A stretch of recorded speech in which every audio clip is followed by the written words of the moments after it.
వ్యవసాయ పనుల్లో పాల్గొని అందరి దృష్టిని ఆకర్షించారు మంత్రి నిమ్మల. తన స్వగ్రామం ఆగర్తిపాలెంకు సుమారు 7 కిలోమీటర్లు సైకిల్పై వెళ్లిన మంత్రి మార్గమధ్యంలో ప్రజల యోగక్షేమాలను అడిగి తెలుసుకున్నారాయన. అనంతరం తన సొంత రొయ్యల చెరువులో మేత వేస్తూ రొయ్యల ఎదుగుదలను పరిశీలించారు. పొలంలో కూలీలతో కలిసి ట్రాక్టర్పై దున్ని వ్యవసాయాన్ని పనుల్లో పాల్గొన్నారు. స్కెడ్యూల్ ప్రకారం గోదావరి డెల్టాకు సాగునీటిని విడుదల చేస్తున్నట్లుగా తెలిపారు. రైతులందరూ ముందస్తుగా వరి నాట్లు వేసేందుకు సిద్ధంగా ఉండాలని సూచించారు.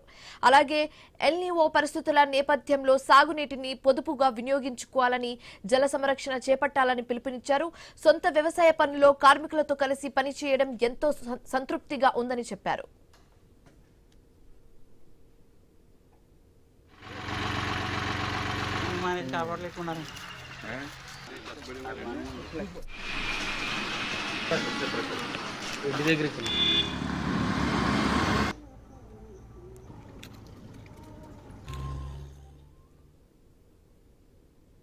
అన్నం పెట్టేటువంటి అన్నదాతతో మమేకం అనేది ఈ రోజనే కాదు, నా చిన్నప్పటి నుంచి కూడా తండ్రితో పాటుగా పొలానికి వెళ్ళడం, ఆ గొట్టలంకలు, ఆకుతీత, ఆ నాట్లు ఇవన్నీ కూడా అలవాటు ఉన్నటువంటి విషయం.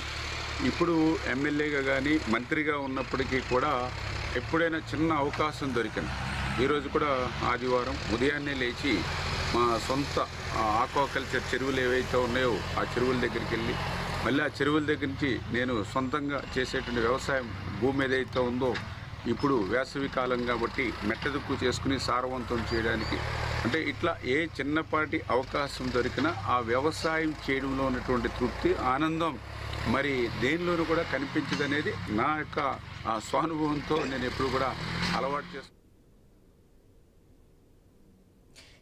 వ్యవసాయ పనుల్లో పాల్గొని అందరి దృష్టిని ఆకర్షించారు మంత్రి నిమ్మల. తన స్వగ్రామంకు వెళ్లి సుమారు 7 కిలోమీటర్లు సైకిల్ మీద వెళ్లిన మంత్రి మార్గ మధ్యంలో ప్రజల యోగక్షేమాలను అడిగి తెలుసుకున్నారు. అనంతరం తన సొంత రొయ్యల చెరువులో మేత వేస్తూ రొయ్యల ఎదుగుదలను పరిశీలించారు. ఇదే అంశానికి సంబంధించి మరింత తాజా సమాచారం మా కరెస్పాండెంట్ భార్గవ్ అందిస్తారు ఫోన్ ద్వారా. ఎస్ భార్గవ్, ఒక పొలిటీషియన్ గా కాకుండా, ఒక పొలిటికల్ లీడర్ గా కాకుండా ఆ ఆలోచన అంతా పక్కన పెట్టేసి ఒక రైతు జీవితాన్ని గడిపినట్లుగా క్లియర్ గా కనిపిస్తుంది ఒక్క రోజుకి. సో ఏంటి, దీన్ని ఎలా చూడొచ్చు అంటారు?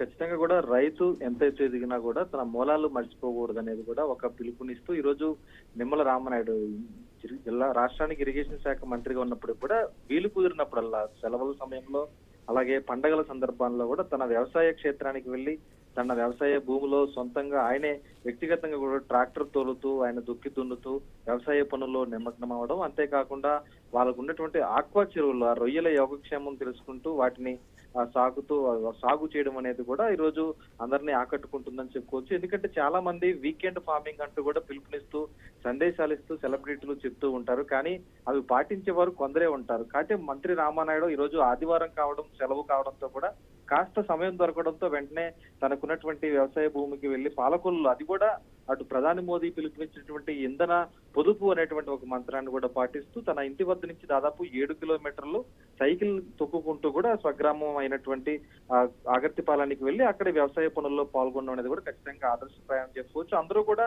ఈ విధమైనటువంటి వీకెండ్ ఫార్మింగ్ అనేది కనుక ఫాలో అయితే భారతదేశంలో ధాన్యం, ఆహార ధాన్యాల కొరత ఉండకుండా ఉంటుంది. ఎవరు ఎంత ఎదిగినా కూడా తిరిగి గ్రామానికి రావడం వల్ల కూడా గ్రామంలో ఉన్నటువంటి వాతావరణం అంతా కూడా ఎంతో స్నేహపూర్వకంగా మిగిలినటువంటి అవకాశం ఉంటుంది. కాబట్టి ఇటువంటి పనులు చేసినటువంటి మంత్రి నిమ్మలను అందరూ అభినందిస్తున్నటువంటి పరిస్థితి అయితే ఉంది. Right, thank you Bhargav.